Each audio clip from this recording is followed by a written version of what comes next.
உண்மையில் பிசகாதவர்,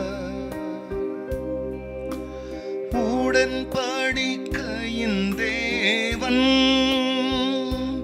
உண்மையில் பிசகாதவர். தாவீதுக்கு நான் பொய் சொல்லேன் என்று சொல்லி சொன்னதை நிறைவேற்றுவீர். தாவீதுக்கு நான் பொய் சொல்லேன் என்று சொல்லி சொன்னதை நிறைவேற்றுவீர். மறவாமல் நினைப்பவரே இயேசையா, நிறைவேற்றி முடிப்பவரே. மறவாமல் நினைப்பவரே இயேசையா, நிறைவேற்றி முடிப்பவரே. கர்த்தருடைய பரிசுத்த நாமத்திற்கு இந்த காலவெளியிலே மகிமை உண்டாகட்டும். ஆண்டவராக இயேசு கிறிஸ்துவ நாமத்தில் வாழ்த்துக்கள். கிருபையும் சமாதானமும் உங்களுக்கு பெருகுவதாக. அன்பானவர்களே, இந்த நாளிலேயும் தேவனாகிய கர்த்தர் நமக்காய் கொடுக்கின்றவருடைய வாக்குறுதியானது ரோமருக்கு நிருபம் 9ஆம் அதிகாரத்தில் 8ஆம் வசனம். அது எப்படி என்றால், மாம்சத்தின்படி பிள்ளைகள் ஆனவர்கள் தேவனுடைய பிள்ளைகள் அல்ல, வாக்குத்தத்தத்தின்படி பிள்ளைகள் ஆனவர்களே அந்த சந்ததி என்று எண்ணப்படுகிறார்கள். அன்பானவர்களே, ஆபிரகாமுக்கு 2 குமாரர்கள் உண்டு.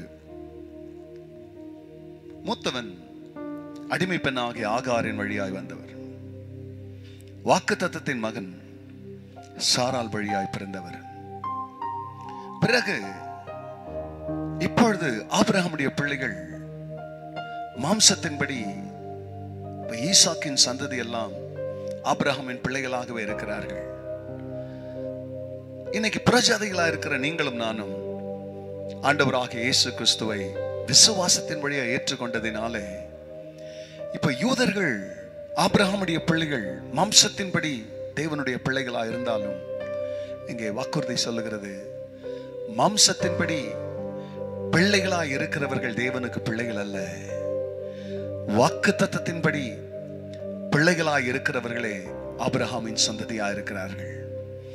அப்போ தேவனுடைய பிள்ளைகளிடத்துல நெருக்கங்கள், இடுக்கண்கள், பிரச்சனைகள் இவைகள் வரும்பொழுது அவர்கள் ஜெயிக்கிறதற்கு அவருடைய பிறப்பின் ரகசியம்தான் அவருடைய ஆவிக்குரிய பிரியமல்ல வாழ்க்கையை நிர்ணயித்து அவருடைய ஆவியின் பலனாகிய வாக்குத்தத்தங்களை யாரால சொல்ல முடியும்னா, மாம்சத்தின்படி வாழ்கிறவர்களால் அல்ல, ஆவியின்படி வாக்குத்தத்தத்தின்படி யாரெல்லாம் தேவனுக்கு பிள்ளைகளாய் இருக்கிறார்களோ அவர்களே அந்த சந்ததியாய் இருக்கிறார்கள். வார்த்தையின்படி தொடர்ந்து ஆவியின் சந்ததியாய், வாக்குத்தத்தத்தின் சந்ததியாய், தேவனுடைய பிள்ளைகளாக தேவ வசனங்களை தொடர்ந்து கை கொண்டு நடப்போம். கர்த்தர் சொன்னபடியே அவருடைய பிள்ளைகளாக, வாக்குத்தத்தத்தின் பிள்ளைகளாய் கர்த்தர் நம்மை வாழ வைப்பாராக. கண்களை முடினவர்களாய் செபிக்கலாம். ஆமாண்டவரே, மாம்சத்தின்படி இருக்கிறவர்கள் நடக்கிறவர்கள் அல்ல தேவனுடைய பிள்ளைகள். வாக்குத்தத்தத்தின்படி ஆண்டவரே யாரெல்லாம் தேவனுக்கு பிள்ளைகளா இருக்கிறார்களோ அவர்களே தேவனுடைய சந்ததி எனப்படுவார்கள் என்ற வார்த்தையின்படி இன்றைக்கு வாக்குத்தத்தத்தின் சன்னதியாய், வாக்குத்தத்தத்தின் சந்ததிகள் இடத்துல பேசும்படியாக என் தேவனுக்கு முன்பதாக வந்து ஆண்டவர் நாங்கள் நின்று உன் பிள்ளைகளுக்கு இன்னும் வாக்குத்தத்தத்தின் மகத்துவங்களை, வாக்குறுதியின் பலனை, எந்த பிரச்சனையும் ஜெயிக்கிறதுக்கு வாக்குத்தத்தங்கள் அவரிடத்துல வாசமாய் இருக்கட்டும்.